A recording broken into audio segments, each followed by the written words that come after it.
Nikohni mustahkamlovchi 5 sunnat bor bilarmidingiz? Birinchisi, birga dush qabul qilish. Bu mayda narsa bo'lib tuyulishi mumkin, lekin bu yaqinlik, poklik va munosabatdagi muloyimlikdir. Muhammad sallallohu alayhi va sallam o'z ayollari bilan birga yuvinar edilar. Bu nafaqat tanani, balki qalblarni ham yaqinlashtirar edi. Ikkinchisi, ayoliga qo'li bilan ovqat berish. Hatto erning ayoliga uzatgan bir luqma taomi ham islomda sadaqa hisoblanadi. Uchinchisi, birga tungi sayr qilish yoki o'yin qilish. Masalan, yugurishda bellashish. Onamiz Oysha bint Abu Bakr Siddiq bilan payg'ambarimiz sollallohu alayhi va sallam 2 marta yugurishda musobaqalashganlar. Bu yengillik va mehr ifodasi edi.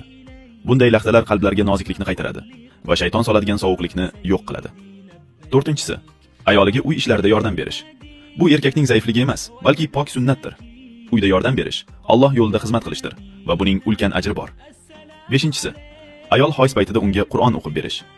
Bu ayol ibodat qila olmayotgan paytda ham u e'tibor va rahmatga loyiq ekanini ko'rsatadi. Bu sunnatlarga amal qiladigan juftliklar o'z uylarini rahmat, muhabbat va ruhiy iliqlik maskaniga aylantiradilar.